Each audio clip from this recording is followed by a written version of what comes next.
मैं बेईमान हूं तो मैं बेईमान हूं, लेकिन ये युवा संघर्ष यात्रा का खेस उतार करके भाजपा का खेस पहन लूं तो मैं ईमानदार कैसे बन जाता हूं? ये जो भ्रष्टाचारी है, जब तक भाजपा में नहीं है तब तक भ्रष्टाचारी है, और भाजपा में जाते ही सदाचारी कैसे बन जाता है? इसमें कोई खेल है कि नहीं है? आप सोच के बताइए। डॉक्टर बाबा साहब भीमराव अंबेडकर के माता पिताजी का अगर इंटरव्यू लिया गया होता तो डॉक्टर बाबा साहब भीमराव अंबेडकर देश के पहले कानून मंत्री बन पाते क्या? ये आज हो रहा है। ये आज इसलिए हो रहा है कि कोई भी परीक्षा सिलेक्शन करने के लिए नहीं होता है, रिजेक्शन करने के लिए होता है। हिंदुस्तान दुनिया का एकलौता ऐसा देश है जहां एग्जाम सेलेक्ट करने के लिए नहीं, रिजेक्ट करने के लिए लिया जाता है। हाय रे बेईमानी! ये ऐसा क्यों होता है? ऐसा इसलिए होता है कि रोजगार नहीं है। रोजगार क्यों नहीं है? क्योंकि रोजगार के सारे साधन जमा करके, चोरी करके अपने दोस्त के खाते में पहुंचा दिया गया है। मैं खुल्लम खुल्ला कहता हूं कि अगर भाजपा की गारंटी होगी तो 5 गारंटी देगी ना तो कम से कम 1 गारंटी पूरा कर देगी। अगर आरएसएस की गारंटी होगी तो अगर 10 गारंटी करेगी तो कम से कम 2 गारंटी पूरा कर देगी। ये मोदी जी का गारंटी है तो गारंटी लिख लीजिए मेरा कि ये कभी पूरा होने वाला नहीं है। और मैं अभी आपको साबित कर देता हूं। देखिए, मोदी जी की गारंटी थी, मुझे याद है। मेरा प्रॉब्लम यही है कि मैं टीवी कम देखता हूं, इसीलिए मुझे सब कुछ याद रहता है। आपको भी मैं याद दिलाता हूं। मोदी जी की गारंटी थी कि हर साल 2 करोड़ नौकरी पैदा की जाएगी। बोलिए, 2 करोड़ नौकरी पैदा हुई? अरे झूठ बोल रहे हैं आप, नहीं हुई। 2 करोड़ नौकरी पैदा नहीं हुई। अच्छा, 15 लाख खाते में आया होगा? 15 लाख भी नहीं आया। तो कौन सी गारंटी पूरी हुई? क्या आप वर्धा से नागपुर अब बुलेट ट्रेन चढ़ के जाते हैं क्या? बोलिए, बुलेट ट्रेन चल गई क्या? 2022 तक सबको पक्का मकान मिल जाना था, मिला? तो कौन सी गारंटी पूरी हुई? यही मैं कहता हूं कि मोदी जी की गारंटी है मतलब कभी पूरा होने वाला नहीं है। और वक्त का तकाजा देखिए। आप छोड़ दीजिए, अब ये सब बात हम नहीं कहेंगे, वो आप कहिए, आपकी इच्छा है। मैं बस आपको एक बात कहना चाहता हूं कि मोदी जी की गारंटी मतलब ये कभी पूरा नहीं होगी। इसका उदाहरण मैं आपको दे देता हूं। यहां पे बहन जी बैठी हुई हैं, शादी होती है, अग्नि को साक्षी मान करके हिंदू रीति रिवाज से 7 फेरा लेकर के जब शादी होती है तो 7 फेरे में 7 वचन देते हैं कि नहीं देते हैं? क्या शादी होती है ना, 7 फेरा लेते हैं हिंदू रीति रिवाज से, अग्नि को साक्षी मान करके 7 वचन पूरा करेंगे। मोदी जी 7 फेरा लिए थे ना? लिए थे कि नहीं लिए थे? अग्नि को साक्षी मान के, हैं? अग्नि को साक्षी मान करके मोदी जी 7 फेरा लिए हिंदू रीति रिवाज से, और एक महिला को 7 वचन दिया। पूरा किया क्या? 7 जन्म तक साथ निभाने का। जानते हैं उनका क्या नाम है? उनका नाम है यशोदा और मेरा नाम है कन्हैया।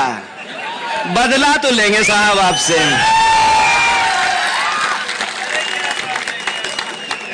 मैं कहता हूं, इस आदमी को एक ही काम करना आता है, लोगों को बेवकूफ बनाना, बढ़िया से झूठ बोलना और इंसान को आपस में लड़ाना। कोई अगर नहीं मिलेगा ना तो इंसान को नीम के पेड़ से लड़ा देगा। कहीं देखिएगा तो जो है ओबीसी को ओबीसी से लड़ाते रहेंगे, जादव को दूसरे समाज से लड़ाएंगे, दूसरे समाज को जादव से लड़ा देंगे। कहीं देखेगा तो हिंदू मुसलमान करते रहेंगे। और आरोप किसके ऊपर लगाएंगे? हमारे ऊपर।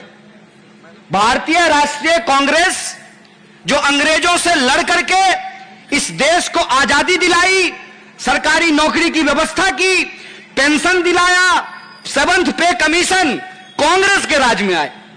दलितों को जमीन खरीदने का अधिकार कांग्रेस में दिया गया, बराबरी का वोट का अधिकार कांग्रेस के राज में दिया गया, संविधान कांग्रेस के राज में लागू किया गया, IIM, एम्स, सड़कें, बिजली, पानी, शिक्षा, स्वास्थ्य सब कांग्रेस के राज में बनाया गया। और जो अंग्रेजों के साथ बैठ करके चाय पे चर्चा करते थे, आजकल हमसे हमारे देशभक्ति का प्रमाण पत्र मांगते हैं। बताइए बताइए कि बेटा इतना बड़ा हो गया है कि बाप से कहता है कि प्रूफ करके बताइए कि आप मेरे पप्पा हैं कि नहीं हैं। यही ना एक नारा लगाता था भाई 2014 में, मुझे याद है, कांग्रेस मुक्त भारत। मुझे नहीं मालूम है, मैं आपसे पूछता हूं, मुझे सचमुच नहीं मालूम है, जितना भाजपा का MP MLA है, या तो वो या उसका माई बाप कांग्रेसी था कि नहीं था, हमको सिर्फ इतना बता दीजिए। यही चल रहा है ना। इसको कहते हैं ध्यान भटकाओ योजना। आपको मालूम होना चाहिए, यहां बैठे हुए नेता आपको बताएंगे कि मुंबई का एयरपोर्ट किसका।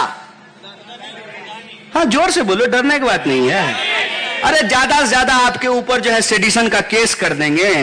अब पुलिस के लिए भी तो हम ही लड़ेंगे ना, क्या भाई। वो पोर्ट जो है वो अदानी को कैसे मिला। अदानी का एक आदमी इधर गया बातचीत करने के लिए कि ये पोर्ट हमको दे दो। जिस ही अदानी का आदमी बाहर निकला कि पीछे से ईडी घुस गया, बोला देते हो कि नहीं देते हो। ये हमारे आंख के सामने हो रहा है।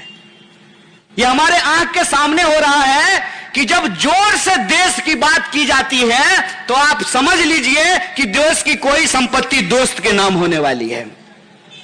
देश की जनता धर्म में उलझी रहे, जाति में उलझी रहे, भावनाओं को भड़का करके, लोगों को आपस में लड़ा करके हमारी आपकी संपत्ति अपने दोस्त के खजाने में पहुंचाई जा रही है।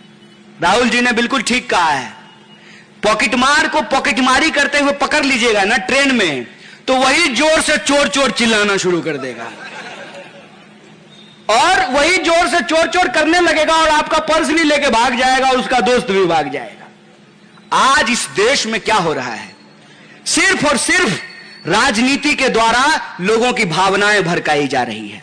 मैं तो कहता हूं अगर सरकार लोगों के खाते में 15 लाख पहुंचा दे, 2 करोड़ नौकरी दे दे, बुलेट ट्रेन चला दे, सबके लिए पक्का मकान बना दे, तो सरकार का विरोध करने का कोई जरूरत नहीं है। सच बात यह है कि सरकार ने एक भी काम पूरा नहीं किया है और काम पूरा करने की बजाय नया नया मुद्दा फेंकते रहते हैं। आजकल एक नया मुद्दा लेकर के आए हैं भ्रष्टाचार का। मैं किसी व्यक्ति के ऊपर कोई कमेंट नहीं करना चाहता हूं, लेकिन मैं आपको एक बात जरूर कहना चाहता हूं भाई साहब, रोहित भाई, आपके घर में अगर अगली बार ईडी आए तो आप तुरंत फोन लीजिएगा और कहिएगा कि 1 मिनट अमित शाह से बात कर रहे हैं, ईडी वापस चला जाएगा। यह मैं ट्रिक आपको बता रहा हूं कि जिस किसी को भी इस सरकार से सच पूछने की आदत है, उसके ऊपर तमाम गुनाह जो है वो मुनासिब किए जाएंगे और जो इस सरकार से हाथ मिला ले उसका 100 खून भी माफ किया कर दिया जाएगा। यही सच्चाई है। मैं एक प्रश्न पूछता हूं ना कि मैं अगर बेईमान हूं तो मैं बेईमान हूं, लेकिन ये युवा संघर्ष यात्रा का खेस उतार करके भाजपा का खेस पहन लूं तो मैं ईमानदार कैसे बन जाता हूं। ये जो भ्रष्टाचारी है जब तक भाजपा में नहीं है तब तक भ्रष्टाचारी है और भाजपा में जाते ही सदाचारी कैसे बन जाता है। इसमें कोई खेल है कि नहीं है, आप सोच के बताइए।